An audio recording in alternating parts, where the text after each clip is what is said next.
This episode brought to you by Max Belts. Guys, are you looking for a perfect accessory to wear every single day for every single scenario? Well, you've come to the right place. We all know that nothing stands up to wear and tear like a good leather belt. If you're looking for the toughest leather belt on earth, then you've come to the right place. Max Belts. They're handcrafted in the USA by veterans who are serious about their craft. And if you're looking for a belt that's tough enough for your active lifestyle and help support those who've given so much to our country, look no further than Max Belts. It's the toughest belt on the planet. It's a perfect solution for casual or dress wear and ideal for utility and firearm carry. It's the highest caliber of American craftsmanship, and it also positively impacts our military charity partners. Once again, Max Belts, you can't go wrong with them. I wear them every day. They're the toughest belt on earth. And you can find all of this and so much more at maxbelts.com. Hey guys, welcome back to the DTD podcast, Dynamic Tales Delivered.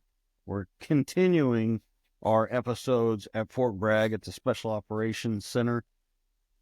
Today we have special guests, the command team from 1st Special Warfare Training Group.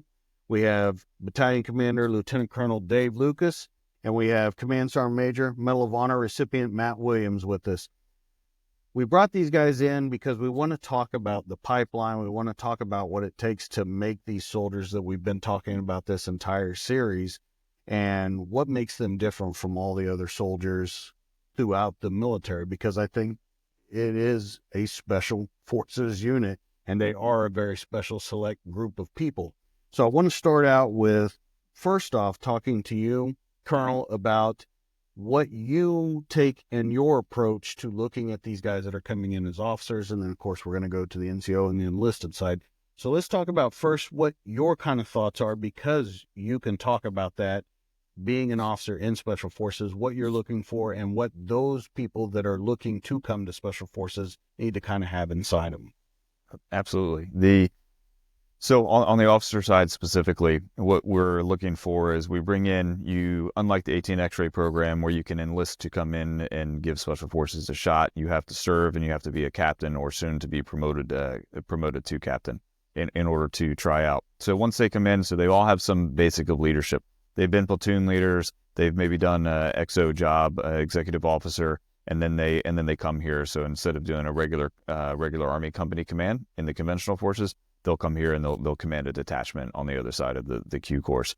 And so as what we're looking for are leaders who can walk in on day one and be that detachment commander, work with their team sergeant, the other 10 NCOs on the team and their warrant officer, and really lead, make decisions far away from any type of leadership in a very ambiguous and very dynamic situations. And that's the individual that we're looking for. So they learn how to primarily plan special operations. That is a skill set that they bring in, is that planning capability, both from the captain's career course that they do before they even set foot within our pipeline, and then going through the 18 Alpha officer qualification course. And then they have to be able to plan that and then translate that into an actionable plan that we all know never goes exactly as planned. And so they have to be able to adapt. And they're more times than not, they're not going to be near any sort of support or a higher headquarters that's going to be able to tell them what to do. They have to figure it out with their team on the ground. Well, and I want to point out something, and you can kind of correct me if I'm wrong, but for an officer to come in, be a captain, I saw a lot of captains at the graduation yesterday. The captain rank is probably the last time they're going to be really operational within a team operating out in active environments. So do you have a feeling that some officers go, well, I'm not going to get to do that forever. That's what I want to go do. Do you see that you get a little kickback from that, where they are a little hesitant to join the community because they're not going to get to do that, when if they just stayed 11 Bravo or something like that, they could be out in the field with their troops? You're actually afforded the opportunity. Our company commanders are majors. And so you actually get where if you stay in the regular infantry in the conventional force, you don't command as a major. So the next time you may command as a lieutenant colonel, which would be for 2 years as a battalion commander, if you're lucky enough to get that command. And so what we see is there's actually more opportunities to command and command ground forces. Within special forces. And then I will say yes, being on a detachment is great. If there's any detachment commanders out there that want to trade spots with me, I'll do it in a heartbeat. But I've made far more impact and been able to contribute at a much greater a greater area than I did as a detachment commander, the higher rank that I've been able to go. So as a previous battalion commander, I had 18 ODAs. So I was able to affect 18 different ODAs. Now I get to spend a lot of time with the captains, helping mentor as a senior officer within the battalion. And it's great, just like CSM does with the NCOs. And so as that impact and reach is far greater than the 12-man team that I had. They're great, but there's a lot of goodness to be had at all levels as you go up. To change over to you, CSM, you're looking at it from an enlisted side. So let's talk about what you decided coming over to Special Forces, why you decided to make that jump, and then what you're looking for in your enlisted guys and your non-commissioned officers that are coming through. Yeah, so I actually joined as an 18 X-ray. So, we have our 18 X-ray program allows guys to come in off the street and try their hand at selection right away. So I'm not what's considered prior service member. So my timeline, 2005, I was in college, just wrapping up, and obviously the country's at war. And I knew there was I had a real drive to serve. I always did. And I was actually looking into law enforcement. Actually, that's my goal was federal law enforcement. And that drastically changed with September 11th. So I found the ATX program, a bunch of other programs. I really liked the SF mission, so that's what drew me personally here. And we still see that a lot from our ATX rays. To free the oppressed, to go behind enemy lines, do unconventional warfare, an opportunity to work with a small team and be highly trained and specialized. With the great bunch of like-minded individuals is really what binds our teams together, and that's still what we look for in our NCOs. I was fortunate enough to get selected and make it through the Q course as an 18 Bravo, and I was going to do my 5 years, and here I am about 19 years later, because just the environment, the teams, the dynamic of our mission set, and what we're able to do and influence at such a high level as non-commissioned officers has kept me around. I really appreciate that. The bulk of our force, as Colonel Lucas alluded to, is the non-commissioned officers. Our teams are made up of one captain, one warrant officer, and then 10 NCOs. We really drive the training, we drive the operational environment, we drive the culture, and we have a lot to say in what our world looks like. And that's something that I really appreciate about the Special Forces and the regiment that I've been a part of for now 19 years. As far as what we're looking for in these guys, we obviously have our RSOF attributes that they're selected, assessed, and trained against, every day. But really, what we want is dynamic thinkers, problem solvers, and guys that aren't afraid to go out with little to no guidance, little to no equipment, and do great things. And they're out there to perpetuate freedom in whatever environment they find themselves in. And we do that by, with, and through our partner force. That's really what separates us from the rest of SOF, is our ability to go into a foreign country, meet up with a partner force, assess them, train them, and help them to stand on their own 2 feet and protect, their way of life by virtue of our freedoms and what we're allowed to, able to go out there and do. So that's really what I want. Your background, where you came from, how you grew up is irrelevant to us. None of that matters. When you walk through these doors with U.S. Army on your chest and the flag on your shoulder, that's all we care about. And we will make sure that we train and give you the opportunity to be as successful as you want to be here. And that's something that, our company, Alpha Company, manages all of our students, from our 18 X-rays to our in-service recruits. And our mindset with those guys is, if you give us 100% of commitment and work ethic and come here ready to train, and we will train you and make sure that you're where you need to be to go be successful.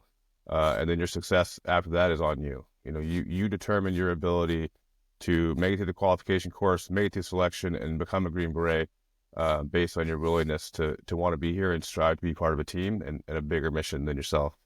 And that's really what we're looking for out of, whether you're, let's say, coming off the street, or you're down the road to 82nd, or whatever unit you're in, a tanker, an infantryman, a comms guy, a computer guy, it's all irrelevant. We want guys that are ready to come here and strive to be their best and be around guys that will push you to be your best every single day. Well, it's interesting, though, that you say you came in to do your time and then get out, and now we're almost 19 years later. Is there something in your Special Forces career or something just in your career in general that you said, I need to stick around here? Yeah. I've got more to do. Absolutely. Like I said, my first 18 X-ray contract was 5 years, so I should have been out, 2010 or whatever. And I fell in love with the environment. I fell in love with the training, and then what I really, really enjoyed, and I still look back on some of my best times in my life, frankly, was my time on a team. You show up to your first team, and it's, it can be hectic. I had the fortunate, I was very fortunate to show up to a really, really good team, and we were literally going to Afghanistan about 2 weeks after I got there. So that saved me from a little bit of the new guy thing. Yeah. And I was really thrown into the fire, but I loved it, right? I was treated professionally, the standards were given to me, and I understood what I was trained to do, and I was allowed to go out and do it. And that really stuck with me. That's something that I've tried to do as my career has progressed, and I've become a leader in various places, was really give the guys the understanding that, hey, like you're a professional. You're a professional soldier, and this is a profession of arms, and you know exactly what you need to do, and you're capable of executing it. Now go execute it, and give guys that great responsibility and that trust to go out there and be successful. And I find that the guys that want to come here and do that are the guys that really take that on, take that head on, and they go out and they're extremely successful. We'll give any six a full company of foreign force and have them train them based on a training plan that he develops and gets them ready to go out on mission and prepare them and lead them out on combat operations. And you just can't do that anywhere else in the world. It's a great thing. And that is really what's kept me around, that I love that team dynamic. And then I've been very fortunate to have relative success and continue on to progress through some leadership roles and seeing these guys really go out and strive, to be great and seeing them do amazing things. We're building partner capacity. We're expanding our reach and our influence across the globe on a daily basis. And it doesn't get talked about, it doesn't get reported about, but the influence that one ODA can have inside of one country is, it's really amazing. And it's a great thing to be a part of. And so, that's why you find me sitting here today, still wearing the uniform. Colonel, I'll hand the same question off to you. What made you decide that this was the life for you? This is what you wanted to do until retirement and progress forward in your career? Almost like Matt, almost by accident. But I can tell you, it's the people is what's kept me here. So I enlisted for 3 years, 27 years ago, and I'm still here. 9/11 was a transformative event for me. I had already done my initial enlistment. Got out, was in college, was actually in a Special Forces Guard unit. And then I had planned on doing that as well and potentially going into law enforcement, do that because this is all before the war. Once 9/11 happened, I changed, graduated as quickly as I could, and then came back in 2003. And then it's just been off to the races ever since. And it's the people at every step of the way that have been, that brought me back and then have kept me here. It's just been, I can't tell you how great it is to work with people that you admire, that you like, that you share the same values with, and that you can rely on in sometimes your worst, in under the worst circumstances. And so, I'll give you an example. CSM was talking, referenced the responsibility that our NCOs and our ODAs have. Just last year, overseas, commanding a task force, and I had one ODA, so led by a master sergeant and a captain. They were advising and assisting over 1,000 Syrians during operations against ISIS, and that's a level of responsibility that you just won't find anywhere else. And while they were doing that, I had a company command team, so a company sergeant major and a major who were hosting chairman of the Joint Chiefs, Secretary of Defense, all sorts of leaders by themselves. And knocking it out of the park. And so these are just, it's a level of responsibility, again, that you won't find in other places. And so I think if people are up for the challenge, I say give it a shot. Well, and I think it's interesting that you both point out that you were looking at law enforcement career, which I can speak to personally, Right. that it is a very autonomous job. A lot of times you're out there, of course you have backup and everything in the area, but a lot of times you're making those decisions on your own, and they're life or death situations all of the time. And it's interesting that you both were looking into a life of law enforcement. But another interesting point that you bring up, Colonel, is that you talk about the level of jobs that you guys are doing. You're commanding over 1,000 troops from another country. You're hosting events that's not given to normal Army units. That's not given to normal military units. Can we talk a little about the trust that you guys are bestowed upon? Because I think it goes back to the law enforcement thing. There is a high level of trust that is bestowed upon you that is just a given. Can we talk about that from both of you, of what that means to you, what it means to training these new guys that are going to don the Green Beret, and what it means going forward into this ever-changing landscape in the future? Absolutely. You talk about the Green Beret itself, right? Why does it mean so much when the new graduates are able to put that on? And you mentioned that talking with some of the families and people have families are extremely proud, as they should be, right? But at the end of the day, it's no different than any other piece of headgear. And the reason that it means so much is not because of what those graduates have done, although that's a great feat, is because it represents all of those that came before them and the actions that took place to make that Green Beret something that people revere and that people strive for. And so with that is what comes to trust, is being able to, go back to our founding decades ago and watching the level of trust that's been given and performance. It's just like everything. We're made up of people. There are mistakes that are made. But overall, we put such a rigorous process on selecting the right people that when you get the right people and you give them, you train them, you equip them, and then you empower them, most importantly, and you send them out, they will meet the mark more times than they miss it. And our teams are, like to call them, it's like the Gerber tool for DoD. If there's a problem, we're not quite sure what it is, we're not sure what the solution is, great, let's put an ODA in there, let them figure it out, and they will come back. They'll either solve it on themselves or by themselves, or come back and say, hey, here's a recommended plan, here's what we need to do, and by the way, we can implement this, but here's the resources that we need. And so you see that time and time again. Most of it's not in the spotlight. We don't have 2 large wars going anymore like we did when Matt and I were coming up and we were younger. But that doesn't mean that people aren't in harm's way, as we all know, or that they're not out around the world making decisions every day. And so it really comes on the continued pattern of making things happen and making mission and doing it in a responsible and mature way. And it all boils down to selecting the right people. And that's why we put such a priority on it. Well, and the Colonel brings up, that we're not at 2 wars right now, but we're still out making decisions all over the world.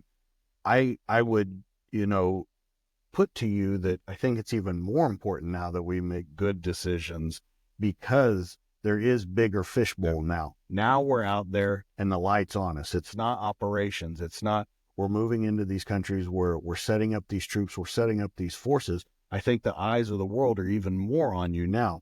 Can you speak to having that? Because being on the ground, being boots on the ground, I talked earlier with someone and we talked about the NCOs being on the ground, them being eyes and the ears for the command staff. How important is it now, without 2 wars going on, that we're making the right decisions, that we're making the right? Yeah. I mean, it's hugely important. We're in a global competition for power all over the place. And I come from 3rd Group, and our area of operations is Africa. And there's few places on earth that there's more strife for power than Africa. And we have ODAs and, X number of countries, and they're all engaging at some level on, a dynamic power struggle with our greatest threats. That's China and Russia. They're there at the lowest level, building relationships and building that trust, given the trust to go into a country for 45, 60 days, whatever it may be, and train and show them the professionalism that, not only Green Berets bring, but the United States of America, because they are the representatives on the ground, for that mission. And it's massive. One little hiccup can cause ripples across the globe. and we can't afford that. So we make sure that we have these very highly trained, well vetted, and well trusted, teams to go out there and do these operations. Whether it's, linking up with a new partner for us that we haven't seen in a while, or working with somebody that we've been working with for 20 years. Those relationships are what will ensure that we can maintain our freedom and our reach across the globe when it's necessary. There's really no more important mission than the SF mission, our core SF mission, which is to, make partners, build relationships, and go out there and make sure that people know that, we have their back when it's needed, but we've given them the tools and capabilities to stand up in the face of their oppressors, which, have grown bigger and stronger and tougher over the years, unfortunately.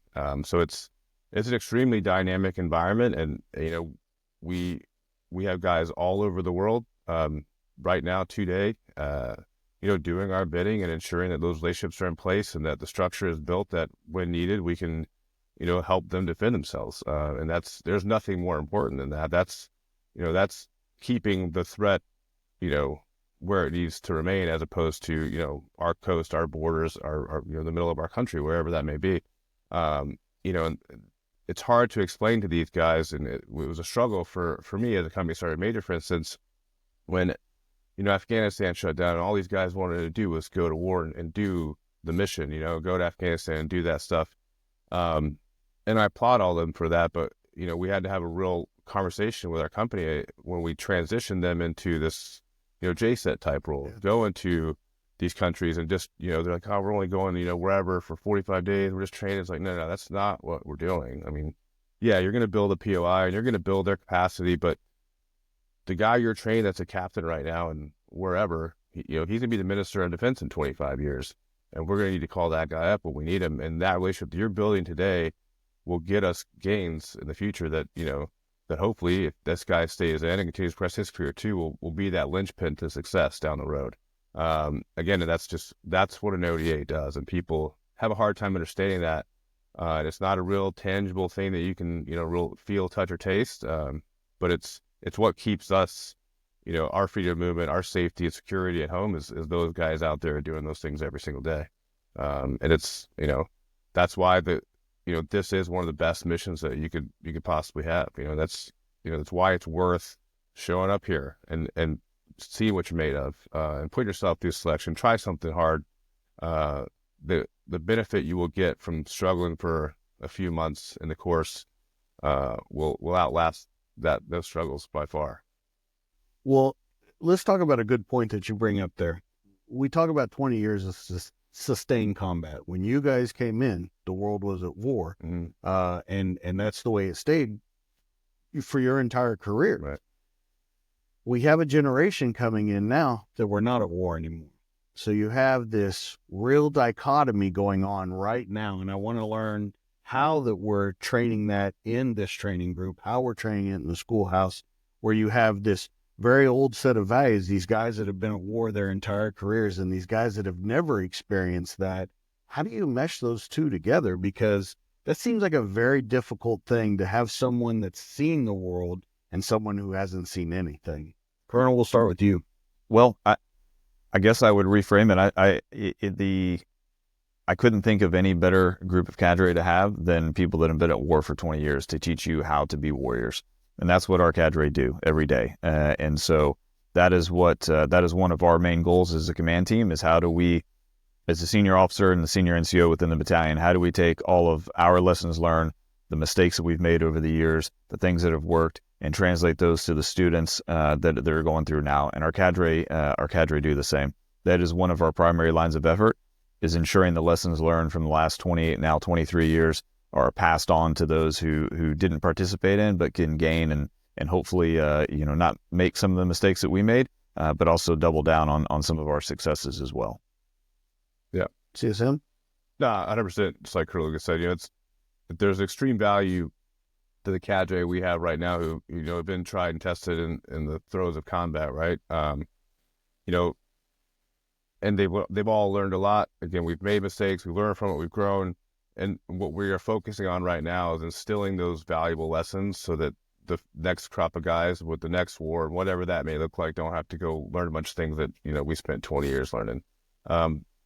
The interesting thing, though, obviously, is that the battlefield will be different. The type of warfare will be different.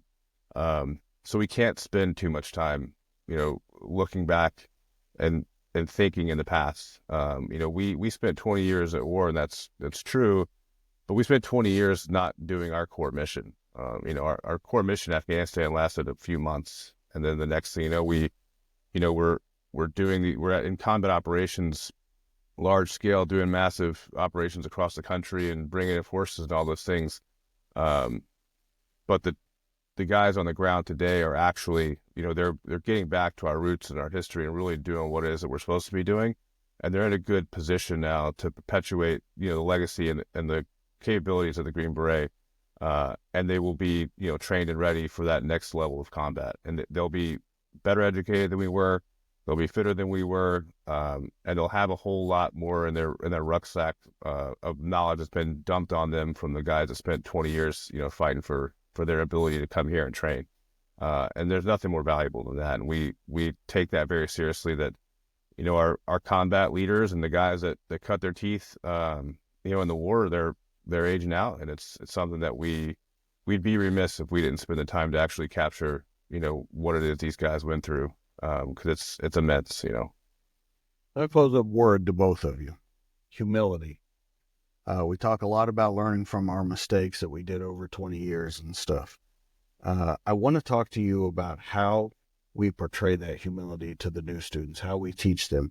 And why I use the word humility with you is because, of course, you're a Medal of Honor recipient. You've been to combat numerous times. You guys have so much experience behind you that very easily, if you weren't in the right mind state, you could walk around with a head that wouldn't fit through doors. How do we teach that humility, and how do we put it upon ourselves to grow in that aspects of our careers? Sure. Colonel?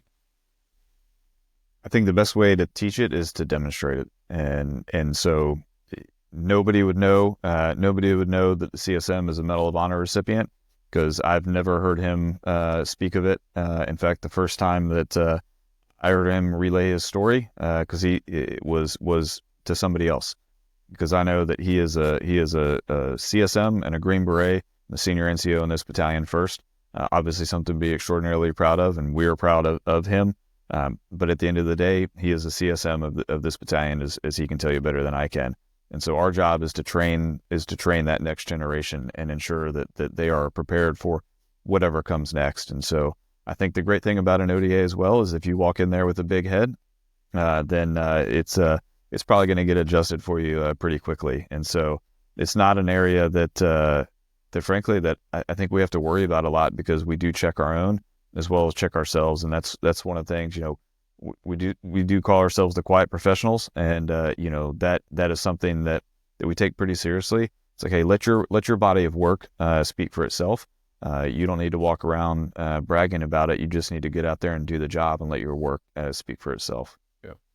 The only thing I'd add to that is that the only way that we exist is on a team, and we operate at the team level, period. And we're structured to be a 12-man team, but if, we can operate as a 6-man team, a 2-man team, whatever it is, but you're never by yourself, and we don't operate alone.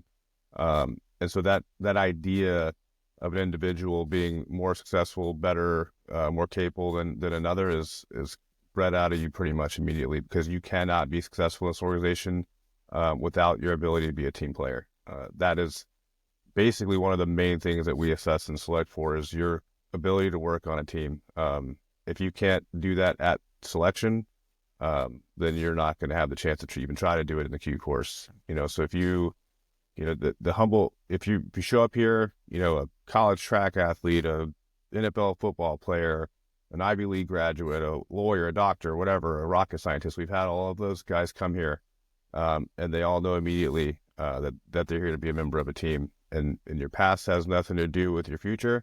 And the only thing that matters is, are you a team player, and are you willing to set your own personal, clout, ability, whatever it may be, aside to be a successful member of a team. And outside of that, that there's no room for it, to be honest with you. And like Colonel Lucas said, that'll get fixed extraordinarily quickly if that starts to get out of check.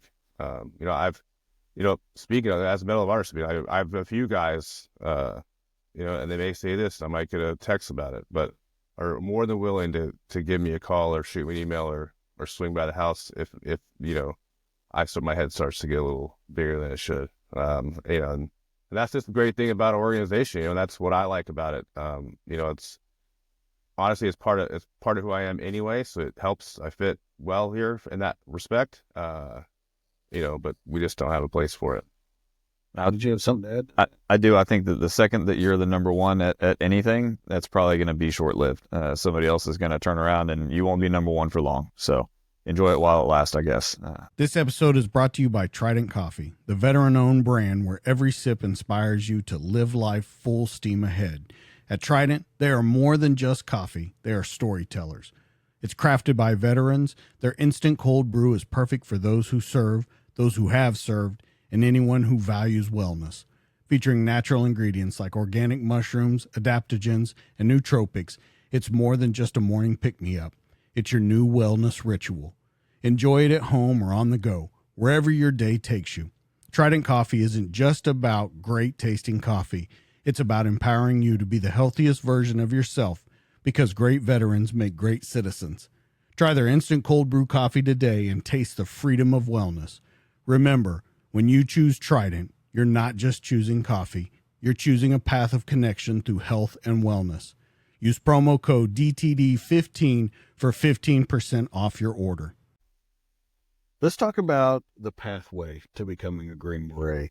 I don't think that people understand the pathway that it is. I think they think it's just like a normal school. They go, they're done, and that's it. I thought that I knew a lot about the pathway from talking to everyone that I talked to on my show, but I found out so much here that so much more goes into it. CSM, let's start with you, the pathway of becoming a Green Beret. Well, there's a couple, obviously. And so we'll kind of touch on, the AT-X-ray side that we briefly discussed, right? You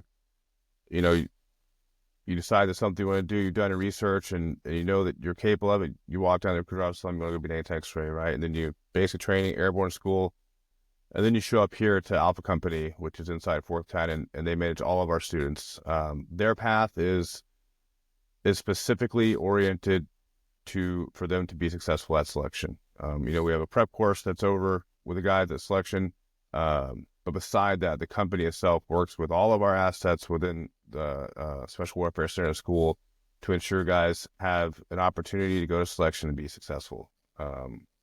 After that, the course continues. As far as in-service recruits, same thing. They go see their sword recruiter or whoever on the post that they're at, and they come to selection. The luxury that the in-service recruits don't have is the preparation course, but we're working on that. We're working on making sure that the guys out in the field know what it takes to be successful here. The number one thing that we push to everybody is that we are here to train guys to be Green Berets, period. We have a selection course, and it will decide whether or not you have what it takes to give that whole training pipeline a shot, and it's pretty good. Our efficiency rating is pretty high. The guys that get selected have a very, very high likelihood of being successful moving forward. So post-selection, you're assigned an MOS, a military occupational specialty. On the enlisted side, we have our weapons sergeants, our communication sergeants, our engineers and medics. And then, of course, we have our officers. And 4th Battalion, we manage all of those courses except for our medics, and they're all about the same exact time.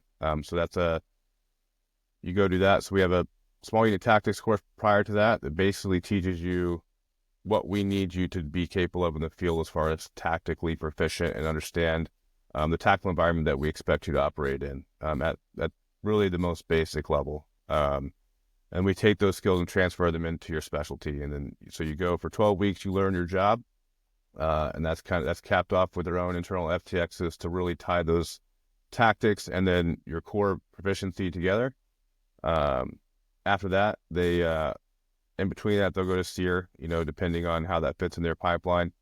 And then they move on to Robin Stage. And that's really the culmination exercise, the true test of the skills that you've learned over the past, we'll say 4 to 6 months, and our real introduction to unconventional warfare, our real core mission. And we teach we teach them what unconventional warfare is, and then we put them through a rigorous exercise that spans basically the state of North Carolina, and they get out in the real world and put it to the test. And we have a very robust network of people and cadre and civilians and law enforcement and the community that really helps us make sure that's one of the best exercises in the military, frankly. And then from there, you come to RFF like you got to see yesterday. These guys graduate, they get their Green Beret, but their world doesn't stop just yet. They get the privilege to go over to Second Warfare Training Group and learn their language of sometimes of choice and sometimes of assignment. I heard this morning he didn't use his language for like the first 8 years. So, well, yeah, we I'm a French speaker, and turns out Afghanistan is not a robust French country. It's funny that was mentioned specifically was French, yeah.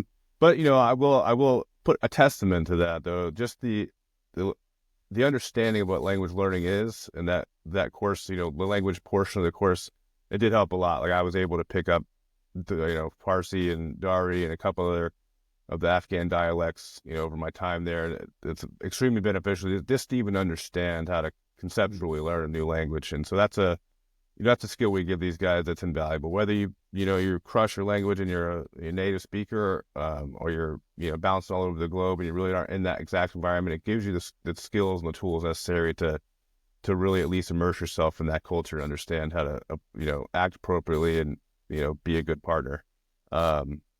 And then after that, they go on to their groups, and we hope to create successful team guys, from here. And so far, feedback's pretty good. I think this generation that we're getting of younger guys they're fit, they're smart and capable. We have some challenges that we work daily to overcome, and make sure that we're giving the force the guys that they need and want.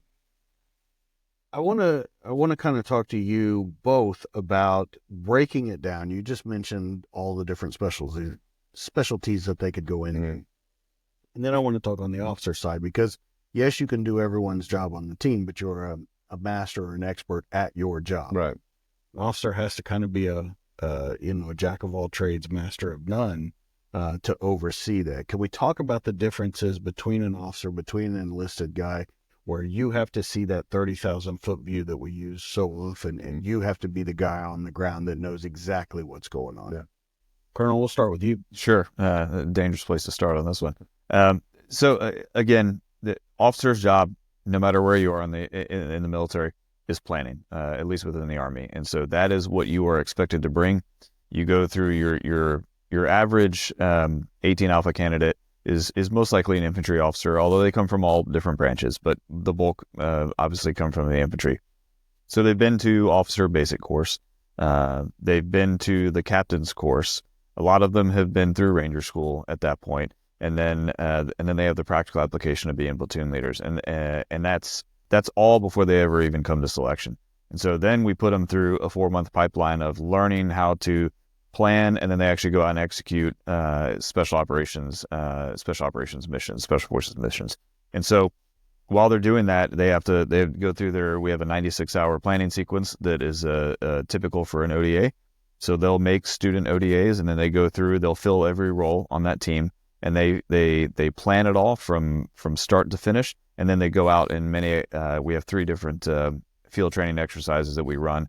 One of them is quite robust, and so when they come out of there, they are true, just like the NCO MOSs. They are true masters at their job, which is planning and leading special forces operations. And then they also, it's imbued within those students that your NCOs that you're going to get, because then when they come back together for Robin Sage, like the CSM talked about, that's where they put it all together with all the MOSs. So you have those real experts, and they're imbued with that these guys that have been going through this other training are the experts in their fields as well, just like you're the expert in yours. So whether it's weapons, demolitions, medical, or communications, you have real experts on your team now. You don't have to fake it with a bunch of captains on a team. And so it is it's really great to watch them. One of our favorite things to do is we go out and we'll receive the briefs from those teams before they go out to Robin Sage, and it's really great to see it all kind of come together for those students. And then of course they go out, as Matt talked about, they go out and execute. in one of the largest military exercises across the nation. So it is robust. It involves thousands of people. People of North Carolina have been hosting us for decades now, since the very beginning. My father went through in the early '60s, and you have generational families that have supported Robin Sage now for upwards of 3 generations now, some of them, and so we couldn't do it without them. And it's a great exercise. Well, and I think an important thing to point out here, and to clarify even more, when I say you're a jack of all trades, master of none, there's an important part of planning that goes into it, where you have to put the right people, not the perfect people, but the right people for each mission. You have to put those right teams together. And I think that is an overall view of everything that's going on. So I think that it becomes, incumbent upon you to make sure that you give the best opportunity to that team before it ever touches the ground. Absolutely. And as a captain, as a detachment commander, you're going to, you have to know your people, and you're going to. You spend all day, especially on deployment, you spend all day, every day. And at most, you've got 12 members of the detachment. So it's a pretty small team, pretty small element, although we are force multipliers. So they are designed to recruit, train, and assist and advise up to a battalion level, sometimes much greater than that. But that is by doctrine. We are designed to do that. So you put 18 ODAs on the ground. Conceptually, you look at that's 18 battalions, right? So that's a pretty large area of command and control, and you can do a lot of good with that amount of forces. Many times it's much more than that. And so as we're looking at that, really coming back to your question, knowing your people, knowing who to put in there, but your greatest resource with that is your team sergeant. And so he is the one that he knows those guys longer than you. He's done 1 or 2 of their jobs in his time on the team, and so he is absolutely your greatest asset in making those types of decisions.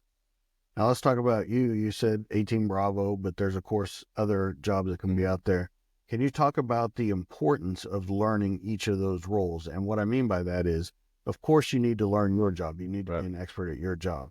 But you have to have the mind state of, and we'll go back to law enforcement, of everything else that's going on, just in case you have to pitch in somewhere. Can we talk about what kind of, I don't know if I'd use the word stress, but what kind of mental state that it puts you in, that you have to know those kinds of things that are going on? Yeah. I guess kind of tackle that a little bit different, but to the point of that is, we here at the schoolhouse, we teach you your specific job, and we make sure that, from a fundamental level, that you're a master of that position and you understand holistically what it means to do that job. And then the real training honestly starts when you get to your team. That's when you start to really see what a team dynamic is like, and the teams are responsible for coalescing that into a fully functioning, capable unit. And so that's where the cross training begins. And you understand, you at least know the basics of, how to, obviously use your own equipment, but the team equipment, the radios, demolition charges, whatever that may be, enough to, if all else fails, cover down for your buddy who may not be able to do something at a time. But a well-rounded, good ODA is very well cross-trained and capable of performing their ODA counterparts' mission, jobs at least a basic level. Obviously, we spend more time on specific things, like on the medical side, combat life-saving and that kind of stuff is, tantamount to everybody on the team has to have that in some capability to be successful. Mastering your own equipment, just because you're a Bravo doesn't mean you're only carrying guns, right? You're carrying radios, and you've got charges and whatever it may be. And so everybody on the job is responsible for teaching everybody else how to do their portion of the position. And that helps a lot because, 90% of our job is actually teaching and training. An ODA on the ground is really teaching and training, our host nation. So that's just getting reps and sets. When you're in the team room, there's nothing else scheduled to do. Whipping out radios or pulling somebody aside to hip pocket training is just getting you reps at teaching and building that craft of being a good, trainer. Because that's something that, it takes time and it's a skill that we have to develop. So that's how we really tackle that cross training on the ODA at the ODA level, and making sure that everybody is well rounded and fully capable of at least understanding, how each position is employed tactically, but also how to function in that MOS if needed. Okay, so let's bring up a point here. We've talked a lot about the training in the schoolhouse and getting ready to go out there, but then actually being in the real world, being in those real environments. I want to ask you both, is there something from the schoolhouse here when you went through, so you're going to have to think back a long time ago, that while you were in that area of operation, when you were in the thick of it, that you dawn back to it and go, glad I paid attention there. I was able to put this into practice, because I've talked to a lot of guys on the show that said, September 10th and September 12th were very different days. And on September 12th, people were saying, you really should probably focus on what we're learning here, because you're probably going to need it out there. So I've posed the question to both of you, is there something that you look back on in the thick of it and gone, man, I'm glad I paid attention? Oh, all the time. Yeah. Yeah. Basically every day. Yeah. It's, it is, the things that you learn. I learned so much within the 18 Alpha course, specifically for me, coming through, that I volunteered to come back as an instructor after my team time was done. And so, I was fortunate to do 2 deployments to Iraq with my team for roughly about 18 months total. And it was every day you can't prepare for all the situations that you're going to find yourself in. So whether it's dealing with a host nation, I was there obviously dealing with Iraqis and some of the Iraqi special operations and Iraqi conventional forces and different people, tribal leaders, all these different things. And so sitting down to have lunch with the village elder, he may not be the mayor, but he is the center of power within that area. And sitting down and having that, we do training missions where the teams go in, all MOSs go in and have these key leader engagements. And how do you do that? That is a skill to be able to do that cross-culturally. You may not speak the language, so how do you work through an interpreter? All of these things. And so I used it many, many times and still do to this day. So.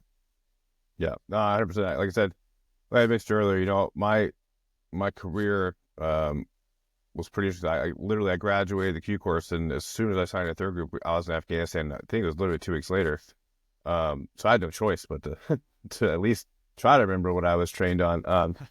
But no, I found myself, riding the back of a gun truck with a 50 cal. It's like, that's the only real training out of that was in the Bravo course. And, it's a testament to the instructors that we had then. And, the guys we have now, frankly, are probably even better. I at least knew how to operate that weapon system inside and out. So now the learning curve to what does this mean inside of a truck and how does that operate was, a lot less. From that to having to teach, just part of being a new guy, having to teach my guys, classes on weapon systems or setup ranges or any of those things that, we literally spent time in the Bravo course discussing and going over. All of it is put into practice immediately. And that's it's kind of by design, obviously, because it's to show you that you didn't just waste your time for, 12 weeks. This is your job, and this is the expectations of you on a team. And that's the beauty of the Q course and the way that it's established. We take our guidance on the operational groups. We teach and train these guys what they need as our customer. Our customer is the operational group. So, as a team sergeant, I know what an 18 Bravo is supposed to know, and I can, ensure that he's capable of the things that I know he's supposed to be trained on, and there's a standard that I can expect from every single new guy that I get. That really helps us with our talent management and building out our teams and building out our companies, and ensuring that there's a mix of knowledge and an understanding across, the teams, but then the company, and obviously that, trickles out to the battalion, because we understand how guys are trained, and we understand to the level of detail that is spent here at the Q course, making them, capable new ODA members. DJ, if I may add something onto that, the great thing about Special Forces is that you are going to go do your job. It doesn't have to take place during wartime, as you talked about earlier. You are going to go out to these other theaters to train. You're going to go to different countries potentially all over the world. and you're going to go do your job. It's not just combat. It's working with those host nation forces, and that's really what sets the guys apart. So there's a significant portion of the military that is break glass in case of war, and that is absolutely needed. We are of course very well employed during times of war. We're also very well employed in between those times of war. And so if you want to do a real world job and do the job that you trained of potentially 2 weeks after you graduate from this course, then I think this is the right career field for you. Yeah, and I definitely, pointing that out, when you think about big Army in general, yes, when in time of war you go over there, but then most of the time you're back in garrison, you're doing your thing. I want to ask, kind of wrap this whole thing up, is when you look at the school as a whole, and you look at it from not only a 30,000-foot view, but down on the ground too. When you look at the school as a whole, is there anything that you think should be added into curriculum? Something maybe that should be a little longer, maybe something that should be a little shorter? And I'm asking that because of the continuously changing threats. We have cyber warfare now. We have all these different aspects that we're going to look at the future of the world in. What's your thoughts on the future of training? So I won't say anything specific as far as things that we need to add because we are constantly assessing that. CSM talked about our tie-in with the operational force. That's one of the things you look at. You can think of this as Green Beret basic training, right? Then they go out to their teams, they get the advanced training, they come back, they get other advanced training. So we're training entry-level Green Berets here. The benefit that we have is we have constant communication with our operational groups. So we get that feedback directly from them. What are the skills that you want trained? And we sit down with the leadership. There's constant communication all the time, but then there's predetermined meetings that we have where everybody gets together and says, okay, here's what we're currently teaching. Does this meet what you need?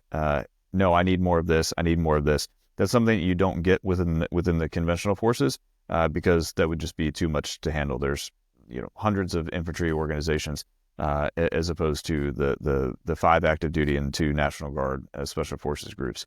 And so as we look across, we have that adaptability, that constant feedback loop. And that's something that we incorporate in. But at the end of the day, we have a lot of technology that we layer on top of the soldiers when they get out there. But at the end of the day, our greatest weapon system is the individual person and then that team. And so we can, as long as we have the right person, we provide them with the right training and the right base, we can then layer on technology and advanced skills, which we do, and to go accomplish whatever that mission is. And so our job as the command team of 4th Battalion is to make sure that we have that rock solid foundation that won't crack once we start layering on those additional skills. And so because you might be an 18 Bravo who graduates and all of a sudden you're in sub-Saharan Africa and you're working with a host nation who's working with a 50 cal that's 100 years old. And that is a very realistic scenario that you could find yourself in. And so that's great that you know the latest and greatest, but now you have to work on something that's 50, 100 years old because that's what your partner force has. So how do you employ that and still get the effects that you want to achieve? And so that's where we come in, establishing that base and that foundation, and then the training groups, and then Second Warfare Training Group layers on those additional skills on top of that. Yeah, the only thing I really add to that is, look, as long as human beings are in combat, they're going to need to learn how to shoot, move, communicate, and medicate, right? And that's the core tenets of the MOSs that we teach here.